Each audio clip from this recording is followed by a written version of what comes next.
Do you know how much emotion plays into the decisions that people make on their financial buying journey, whether it's a car, home, checking account, credit card? And how might you be able to apply emotive insights to level up loans and deposits at your bank, credit union, or fintech? Well, let's find out together on today's episode of the Banking on Digital Growth podcast.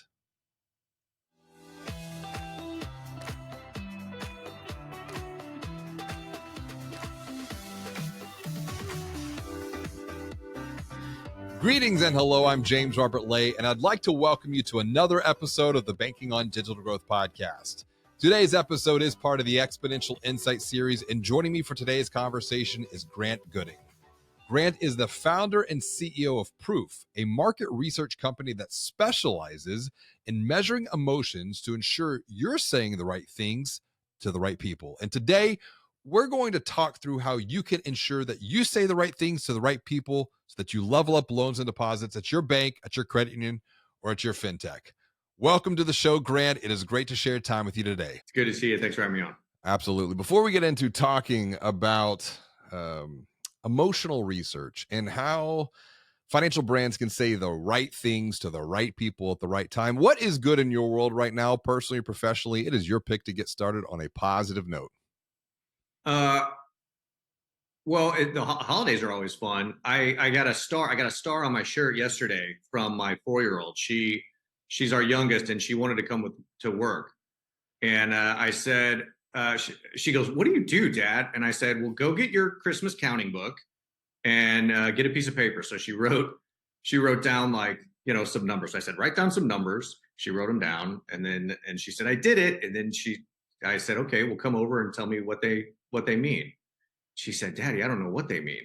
And I said, "Well, that's what Dad does all day at work. So you're going to fit in perfectly." And she gave me a star. So I got for doing hard work. So I got to carry a star around on my shirt all day. It was great. Oh, anytime we can learn from our kids, I think it's a great experience. In fact, the second book I'm writing, Banking on Change, I have the dedication. It's to four of our kids, our four kids. And it's, sometimes you're the teacher, other times you're the student.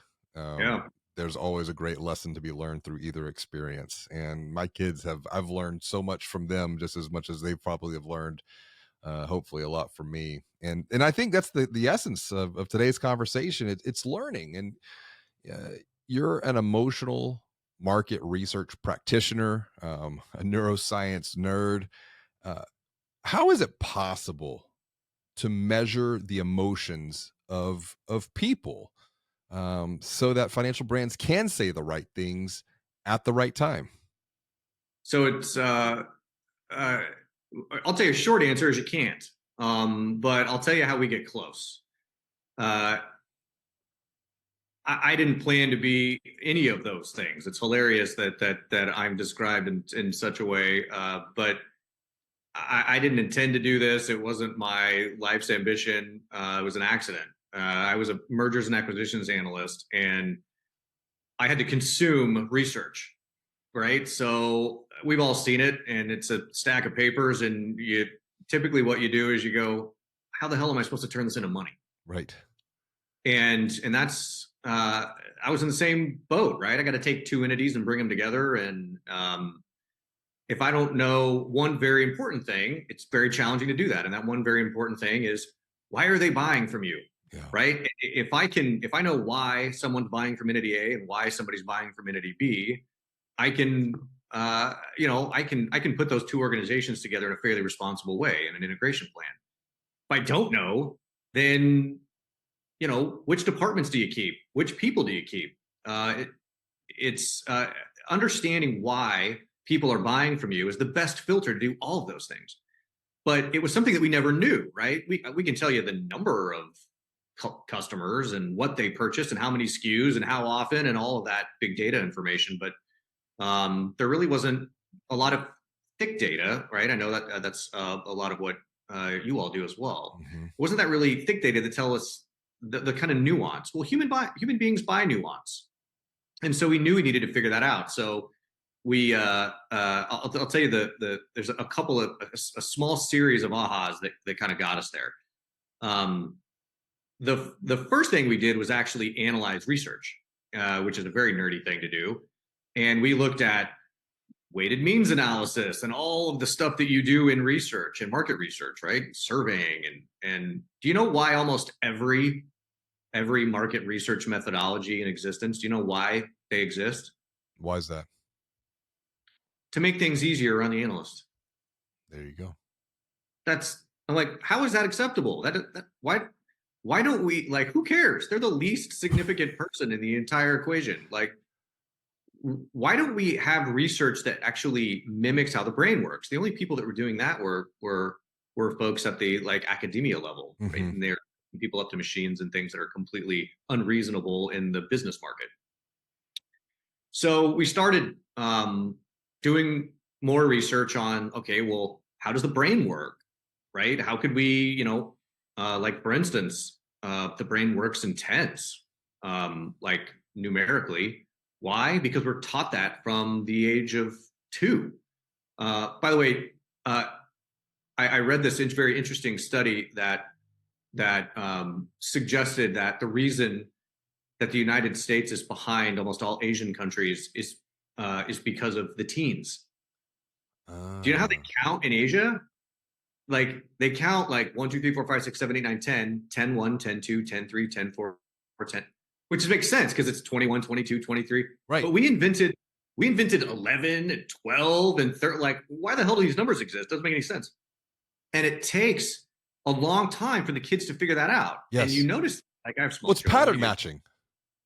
Right. And we interrupt the pattern. Yeah. And they say it's 6 months to a year that we lose in the ability to process math because of the teens. It's like, that's so bizarre. Anyway, so we start researching weird stuff like that, trying to figure out how does the brain learn? How can we study things? And we ran across this really cool book called Descartes' Error. And it's written by a guy named Antonio Damasio, who is now extremely famous for figuring this out. But what he figured out was that the emotive brain, the limbic system of the brain, which is our dumb brain, is basically responsible for all of our decision making. And the frontal lobe up here, the neocortex, and the part of our brain that's responsible for like complex decision making, really doesn't play as big of a role as people think in regard to the decisions we make. And if you look at our species, it makes a hell of a lot of sense, right? We're not the most, like, we're a pretty irrational species, right? We drink too much, we eat too much, we do all the things we're not supposed to do. We don't follow logic and reason when we make decisions, not at all. But we trick ourselves into thinking that it's part of, oh no, we really thought about it. Yeah. But the reality is we completely ignore logic and reason in almost every decision that we make. I'm glad you brought the limbic brain up versus the higher order neocortex decision making, and then we also have to keep in mind the quote unquote the reptilian brain, if you will, that the most basic function. When you think about the limbic and feelings and emotions versus say the higher order neocortex for decision making, people make decisions based upon emotions, and then maybe they'll rationalize and try to justify to a degree, but it's emotive driven. Now flip that around though and think about financial brand leaders, very analytical, logic based. Where might that create a bit of friction and gap when it comes to, I'm a bank leader, I'm a credit union leader, this is how I view the world, but I would say you're still probably making decisions more emotively, but maybe just different than someone else. What's your take on that? That perhaps maybe a perception gap of the world. Yeah. So most banks and really a lot of engineering based types of businesses. And they're only similar because the people that are in those industries are typically deductive reasoners. Mhm. And they start with details when they solve problems and think about the world. And they're doing what most financial institutions that we've worked with and we see, and is that they sell to the frontal lobe. That's what we call it, which is the absolute last thing you want to do. Yep. That's the thinking brain. Well, if you're trying to sell somebody something and they say, well, I need to think about it. What does that mean? that means you just lost the sale, right? Like you're not going to win that sale.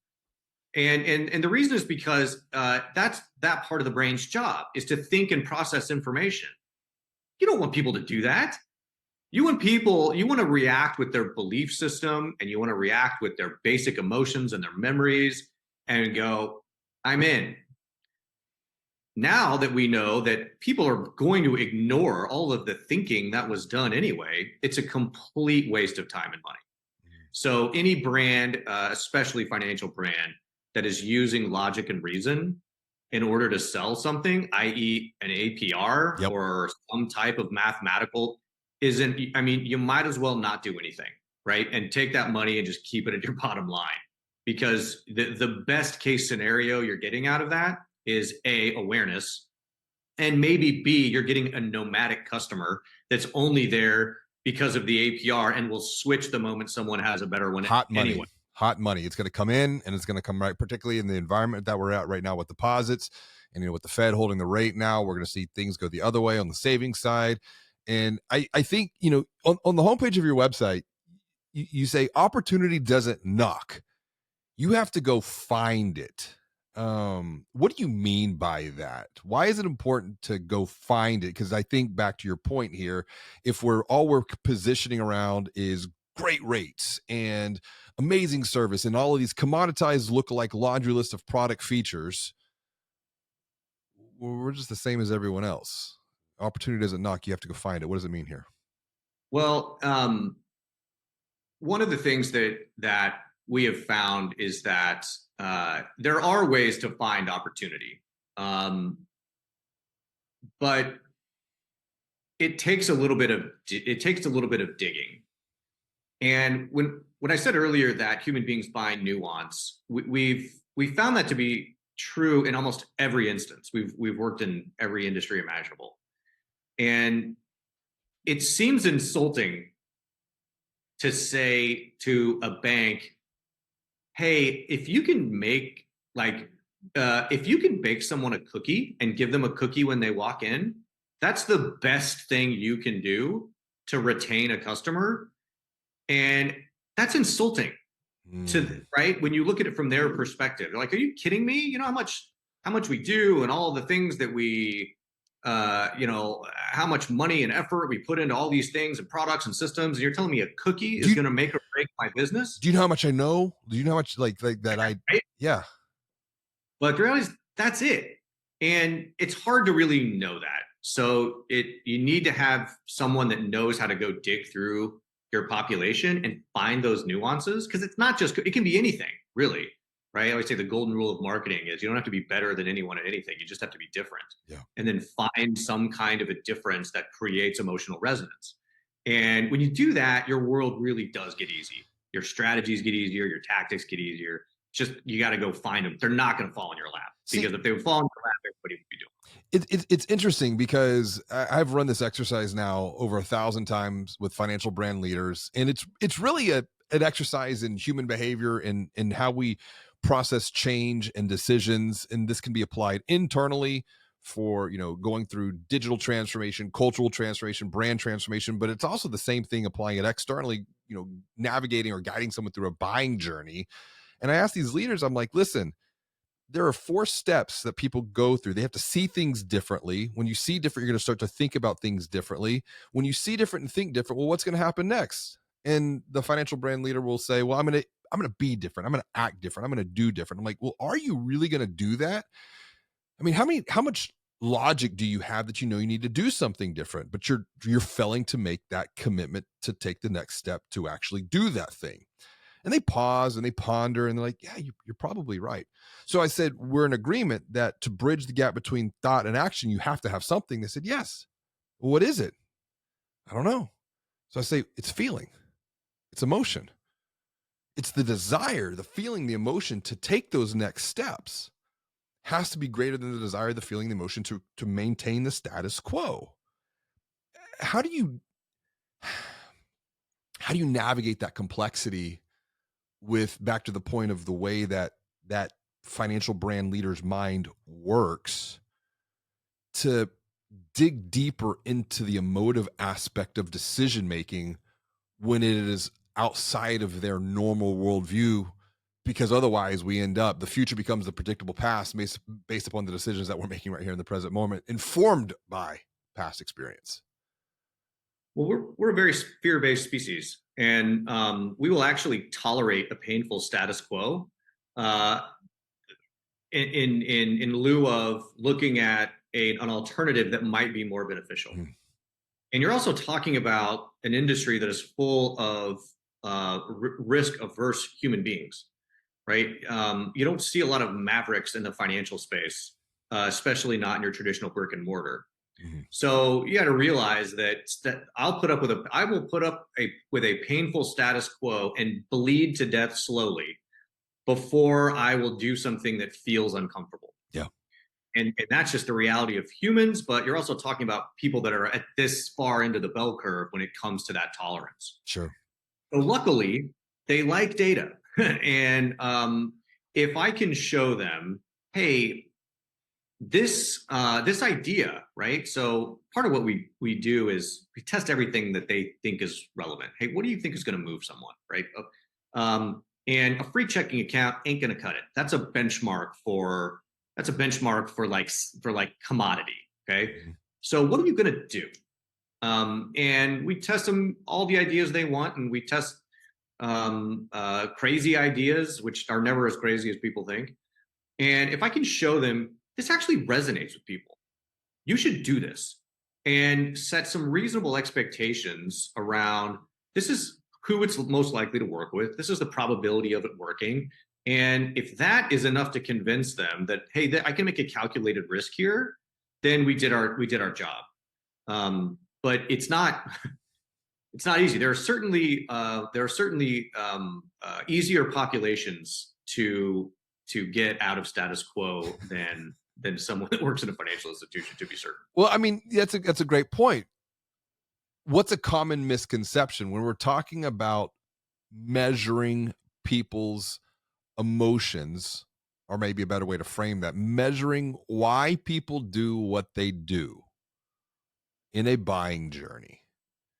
What's a common misconception that a financial brand leader might have that in reality is actually incorrect and can be backed by data? Um, well, let me say that the first thing that is the common misconception when we come in is the word emotion. Most people, when you say emotion, you equate it to some variance of emotion, like happiness or sadness or fear or elation. I can't measure that and wouldn't claim to. And I think that anybody says that they can is full of it. Uh, so when you asked me earlier, how can you measure emotion? I say I can't.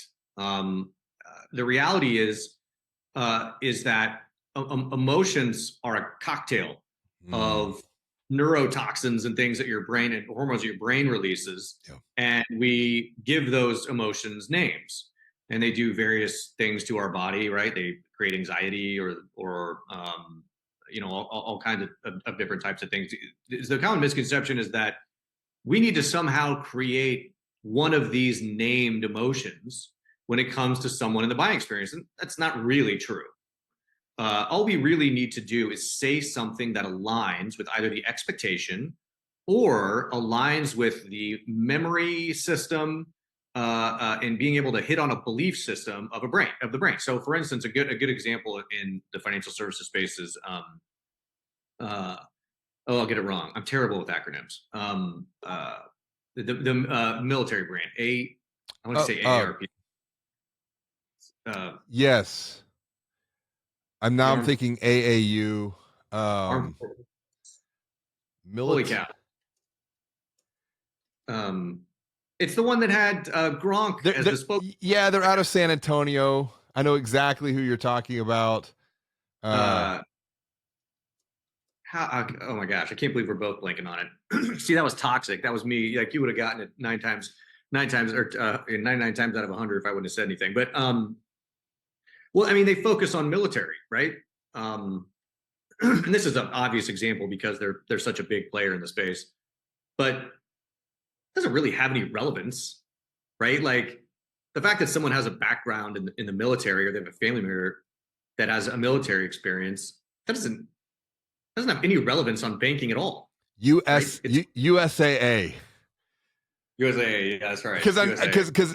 because once again, my mind. I just had Jill Castilla on the podcast, and she's out of Oklahoma, and she just launched. They have a community bank, but they just launched a neo bank or a digital first bank called Roger.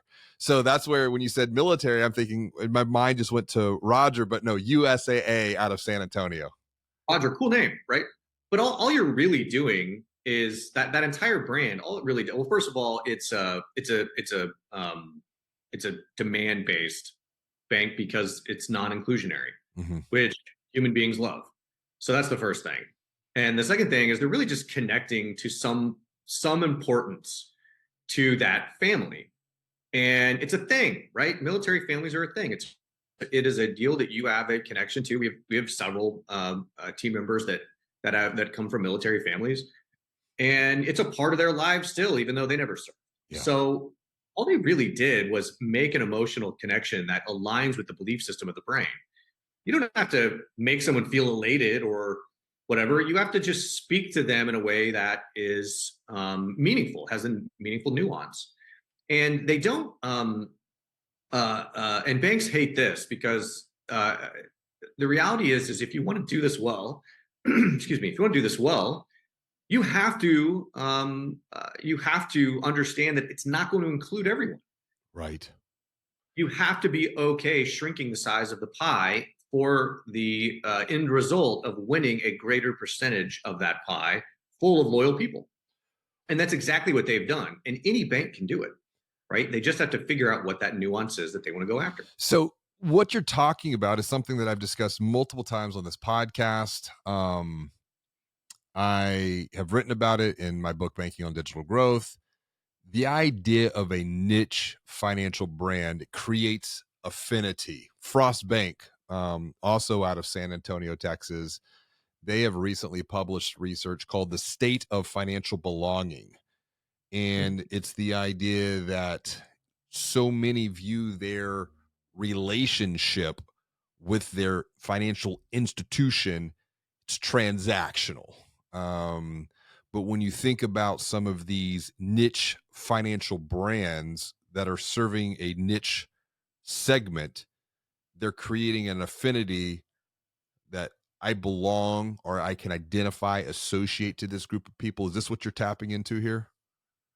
Yeah, and there's a way to, brand theory and economic theory has shown us that this works over and over and over and over again. But you can make it up. Like it can be completely irrelevant. Most of the times, we carve through a financial institution's existing customer base to find that nuance because there may be something there that they don't see. Sure.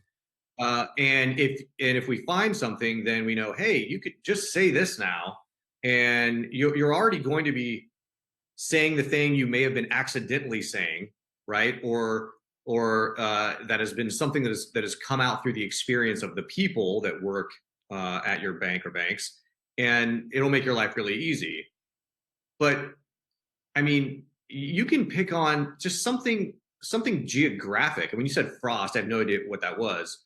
But like, let's say that you're up in the north somewhere. You're in the Dakotas or Minnesota, and you created a bank called like Snowdrift Bank.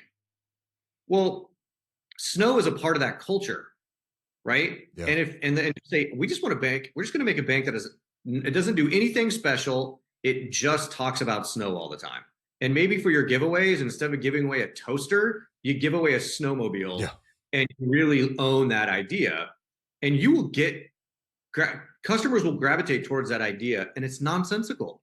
It has nothing to do with the frontal lobe. Your interest rates are irrelevant, and like hire people to work in there that love snow and just own that culture. And you'll be shocked at how easy it is to onboard customers, and your customer acquisition costs are easier. You get more organic growth, like all the KPIs that you want at your bank, you can get by just understanding that nuance and owning it. It even goes deeper than that. In this study with Frost Bank, they found that those who feel a sense of financial belonging are 160% more likely to have better financial health. And Hmm. so I think it goes deeper. It doesn't just create value for the bank or the credit union. It also creates an even deeper value for the account holder or for the member. One of the things that we started this conversation and almost now bringing it full circle is applying this knowledge, applying this insight, because you can have all the data in the world, but unless you distill it down and turn that insight into action, it really doesn't mean anything. What's a practical way that a bank, a credit union, whether they're the marketing side, the sales side, the leadership side, how can they apply the insights gained from what we've been talking about today? Well, the I'll tell you, there's not any easy. Well, the answer is easy. The application is not. So here's a couple of thoughts. The first thing is that one of the outputs of that study you're referring to is that it improves someone's their financial disposition, right? Whatever Yep. that is. That is in every bank's chart, right? Like it's not like some bank is like we don't care, right? They all will say that that is significant, and they'll read that study and they'll say belonging. That's good. Let's say that. So they will like verbatim use the word like, financial belonging or whatever, but they don't really know what it means, Sure. right? They're not encapsulating the idea that, well, in order to do that, you have to be a center of gravity for someone to belong to. And if you can't create that, then all the words in the world aren't going to matter, especially in banking, because it is absolutely like, look, we have a very sort of unique non-macroeconomic way that we measure commoditization. Banks now, specifically like deposit account banking, personal banking, is the most commoditized industry we have measured to date Mm. out of over 500 studies. So it is not an easy place to be successful. But really, the thing that they should embrace is once you figure out the thing, like what is the thing, right? Is it restaurants? Is it snow? Is it whatever the thing is that you need to grab onto and you want to be known for? You have to own it and Yeah. be authentic. So you need to hire for it. You need to have events, right? And the problem that banks have is that their net to catch fish is so big they can't even lift it. Mm. So it doesn't matter if you throw it in the water at all. Because if someone says, well, you need to really go to events and be authentic, it's like, what events? All of that, all events, we want to be involved in the community, Mm. which every say, and every credit union as well. And they do a lot of good. But like, does it turn into revenue? Sure. Most of the time, not at all. So you need to, if once you find your thing, your life gets really easy, right? If it's restaurants, well, what events do you go to? Well, now you know, right? And when you go in, you're going to bank the restaurant, and your goal is to bank all of the employees as well. Hmm. Right? Well, the types of education that you want to put out as a financial institution are really obvious. You know that they're working on tips, and here are the three things you need to know to build financial, strength based on the way that you are compensated. Yeah. But you can't do that and go and sell to engineers, right? It's two completely different worlds. So that's the problem with execution is the banks, most financial institutions are unwilling to figure out who they are. And then even if they do, they're unwilling to like own it because it'll be so painful for them because like, oh my gosh, we're going to lose all of our engineer. And that's the problem is that fear of loss and that then Yes. they status quo. That's a great point. It's there's a perception that if we just focus our effort, our energy, our time, our attention, our resources on this one particular market segment, and we're saying no to everyone else, we're going to go out of business because of that. And I would actually kind of argue the exact opposite. I think you would probably thrive when you have, and it takes courage. And you know what is courage? It's having wet pants and still taking a step forward. Yeah. Knowing the it's making a decision, making a commitment to do the hard things. And there are some financial brands, like Jill Castilla, she's one of them, that they have launched this niche organization. I know Nimbus, who I sit on their advisory board, they're doing a lot in helping community institutions find the niches and build brands for those specific niches. So it's a work in progress. I definitely see we're making strides in that direction at a macro level, but there's definitely a lot of work to do. As we start to wrap up here, I like to send someone who is watching or someone who is listening off with a very practical next best step that they can take on their own journey, thinking about everything that we've talked about here around emotion and decision making. What would be one small thing that they can do today, right now, to begin to make some forward momentum on their own journey of growth? So here's a little exercise that could be fun. Write down the 5 things that you say to get people to pay you money, right? These could be the actual marketing messages or the things that you say when you're having an interpersonal conversation with someone. Write down the 5 things that you think are most significant. Now, one of those is in first place, meaning one of those things that you say is going to have more emotional resonance than the other 4, which means mathematically, 4 of those things are most likely losing you money Mm. relative to the thing that is most likely to work. So cross out the 4 things that you think are not going to be as effective as the one remaining. So which one is in first place? It's a lot harder than people think. First of all, just to come up with the 5 messages. And it's a lot harder to eliminate things because it'll help you second guess. You'll be second guessing. Boy, that's a thing that might be really, it's really important. But the reality is, it probably isn't. Yeah. The 4 things that you're going to cross out are most likely the things that are important to you that no one gives a crap about. That right there. And that is your past being an anchor, where the opportunity is to really continue to focus on the future self. Where's the opportunity? Not from your perspective, but putting it's the idea of empathy, putting yourself in the hearts and minds of others and letting them guide that narrative. They're going to tell you. And I think, it's why we have 2 ears and one mouth. Just I love that. we just go all in. We go all in. We ask really good questions.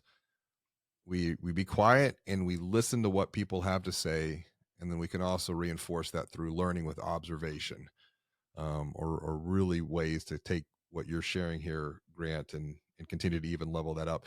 This has been such a great conversation. Thank you for your perspective, for your knowledge, for your expertise to help others who are watching and listening. If they want to connect with you and perhaps continue the discussion that we've started here today, what's the best way for them to reach out and say hello to you? Our company's called Proof Positioning, but if you Google my name, Grant Gooding, luckily it's a bizarre name. So if you Google Grant Gooding, you're going to find a lot of me and one very talented swimmer in Indiana, and I'm not him. So I'm the non-swimmer, but happy to do that. Well, And looking forward to your next book. I have a few copies. We're going to send those out to our clients that are more open-minded on the financial side. So love the work you're doing. Appreciate you having me on. well, I appreciate that, and I appreciate you. Google Grant Gooding. He's not the swimmer. Connect with Grant, learn with Grant, grow with Grant. Grant, thanks so much for joining for another episode of the Banking on Digital Growth podcast. This has been a lot of fun today, buddy. I appreciate you. Thanks, man. As always, and until next time, be well, do good, and be the light.